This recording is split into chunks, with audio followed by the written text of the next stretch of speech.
Jeff is laughing, and Swagoo is crying. I've often been accused, unfairly I think, of being a wet blanket. Man, get your ass ready to play. Football season is back if the smell of pancakes are fresh in the studio. Jerry Jones is high. Is that your bar mitzvah photo? I mean, how old?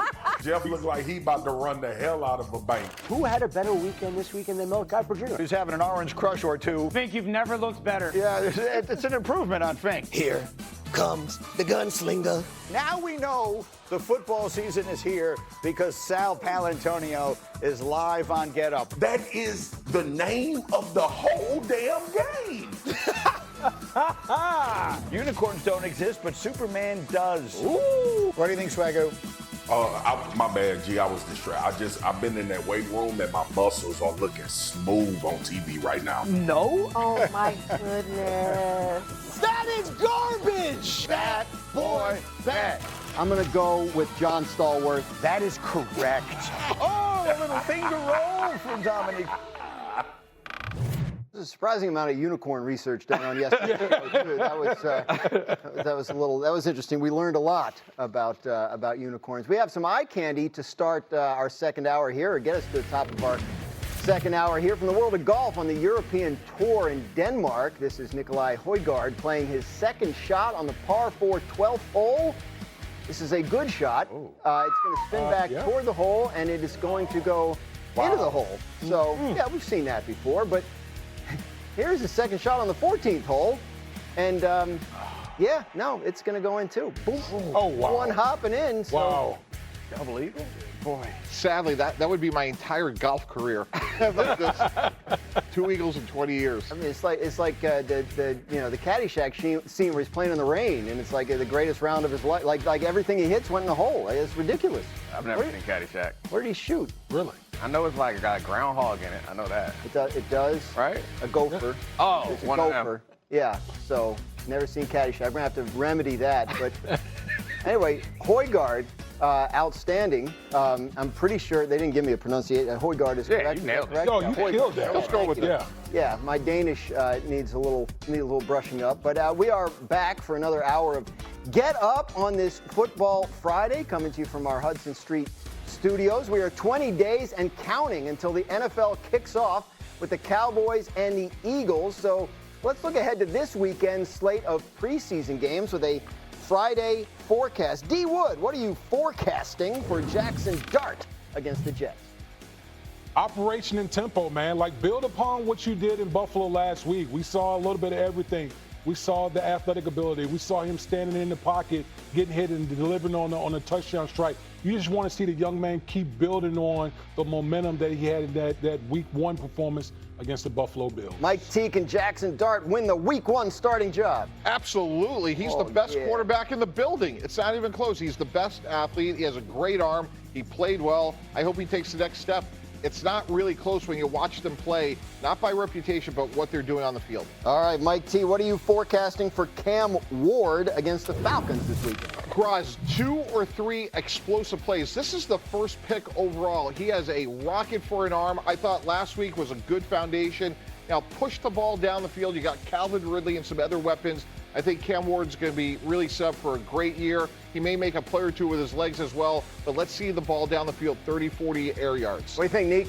Yeah, I'm really high on Cam Ward. I'm excited about what he can bring to this team, and I see this as any of the quarterbacks that are coming out this year. Obviously, they're not as many as last year, but he's the one who I think has a chance to make the kind of C.J. Stroud or Jaden Daniels type impact on the organization. All right, speaking of quarterbacks who came out last year, what are you forecasting for Caleb Williams against Buffalo?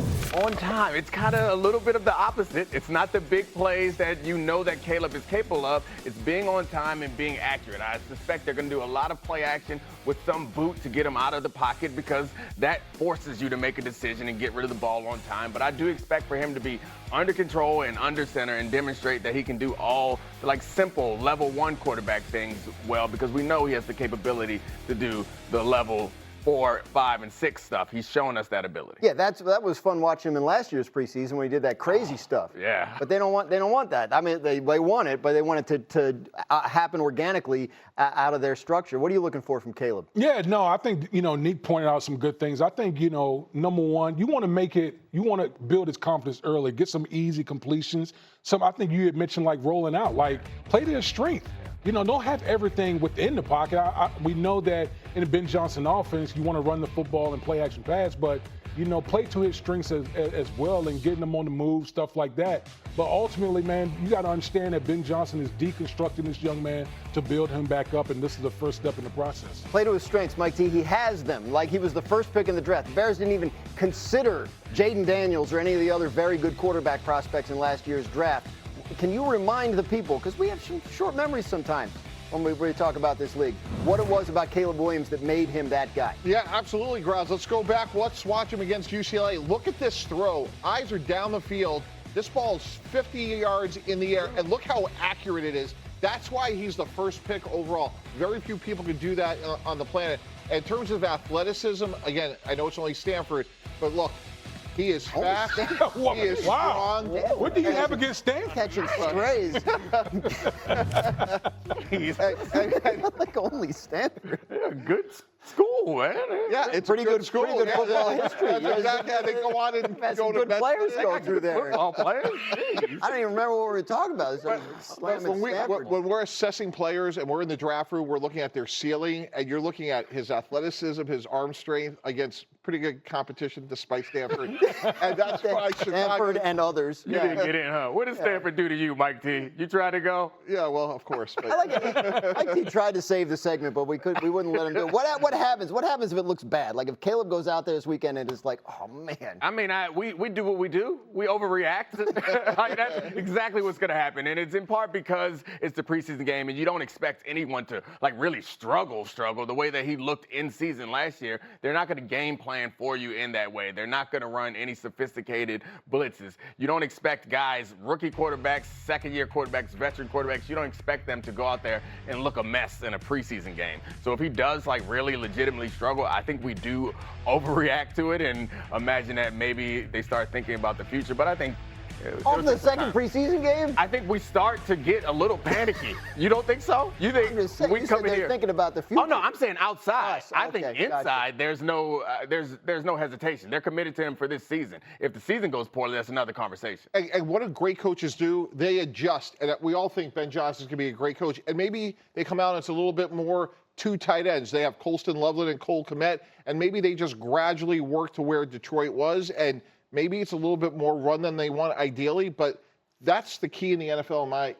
In my opinion, you want to win and develop. And to me, like, if he's not ready for the whole package, that's okay. There's still other ways you can win. What kinds of things can Ben Johnson do to make it a little easier for him? First off, running the football. The reason that you rebuilt your offensive line in particular is because you want to give this young man every chance to be successful with, and it starts by running the football because in this offense you want to run it and the play action pass marries the run game. So running the football, play action. You talked about two tight ends, easy completions. That's how you get the young man going. It's a pretty good group around him, right? I mean, like the receivers and... Yeah, no, it's an incredible group. Yeah. I think either Luther Burden's going to be a great addition, but the best thing that he could do to make life easier for Caleb Williams is get Stanford on the schedule. We can roll those bums, right, Mike D? Roll those bums anytime we want, Mike D. against Stanford. Man, Andrew Luck went to Stanford. They're good. I mean, like Jim Harbaugh. I'm sorry. Like they did. Odunze, a first-round pick last year. They had DJ Moore that they signed. They draft Colston. There's a way for him to look good. Right, there is, and he needs to have more than a net 23 yards. That was the most unbelievable stat from Hembo, that in terms of rushing yards minus the sack yards lost, he had a net 23 yards last year. I didn't go to Stanford, but I know that's not very good. And to me, you have to avoid the negative play before you start doing good things. So those 68 sacks and all that lost yards has to be cut at least in half. All right, let's run the hurry up before we get an angry call from Andrew Luck.